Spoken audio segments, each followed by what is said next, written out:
તો શું સરળ વિરુદ્ધ હોય તો જવાબમાં શું મોટી સંખ્યા। હવે પહેલા જોઈએ છો પહેલા સમાન છે કે વિરુદ્ધ સમાન તો શું થશે સરળ તો 3 ના 2 5 કરવાના બરાબર 3 ના 2 5 બરાબર છે। હવે મોટી સંખ્યાનું ચિહ્ન જ્યારે જોઈએ ત્યારે આને ચિહ્ન વગર જોવાના 3 ને 2 એમ જ જોવાના એને માઈનસ પ્લસ જોવાની જરૂર નથી। તો 3 ના 2 માંથી મોટી સંખ્યા કઈ 3 એનું ચિહ્ન કયું છે હવે જુઓ એનું ચિહ્ન કયું છે માઈનસ। તો જવાબમાં બીજો નિયમ શું છે જવાબમાં હંમેશા મોટી સંખ્યાનું ચિહ્ન। તો જો 3 અને 2 ને જોયા એમાં 3 મોટો હવે એનો જુઓ જવાબ સેવા સંઘ દ્વારા યોજાયેલો કે જેમાં આપણે કોચિંગ ક્લાસનું ઉદ્ઘાટન રાખ્યું ત્યારે મોટા ભાગના સ્ટુડન્ટ્સ હાજર હતા અને એ લોકોએ ત્યાં અમને નિહાળ્યો પણ છે સાંભળ્યો પણ છે એટલે ઘણી બધી ચર્ચાઓ તો ત્યાં પણ થઈ ગઈ છે અને ઘણા ચહેરા કદાચ નવા બી હોઈ શકે જેઓ મને પહેલી વાર જોતા હોય વણકર સેવા સંઘમાં।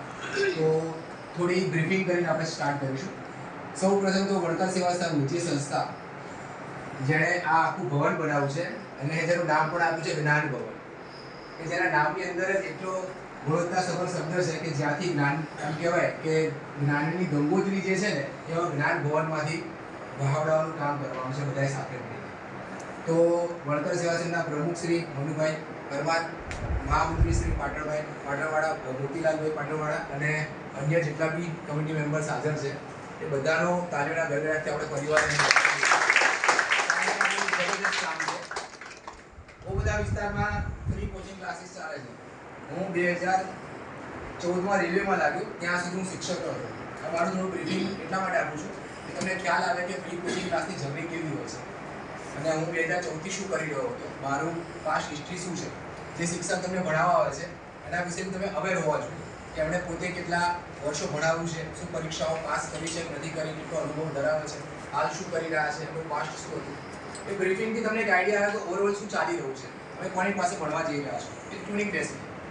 2014માં હું રેલવેમાં જોબ કરવા લાગ્યો એની પહેલાં મારી જર્ની છે ને એઝ સ્ટુડન્ટ તરીકે સમજી હું પણ તમારી જેમ બેઠો હતો બધી જગ્યાએ ફ્રી કોચિંગ ક્લાસ ચાલતા ત્યાં બેસતો અને ભણતો કારણ કે મારા ફાધર પણ નહીં અને ઘરમાં કોઈ સહારો પણ નહોતો કે જે કોઈ ફી ભરી શકે ખુદ કમાતા હતા અને ભણવા જતા એવી સ્થિતિ હતી અને મેં ડિસાઇડ કર્યું કે મારે હવે ગવર્મેન્ટ જોબ કરવી છે। 28 યર્સે ડિસાઇડ કર્યું કે 28 વર્ષે મને ખબર પડી કે ગવર્મેન્ટ જોબનું મહત્વ શું છે।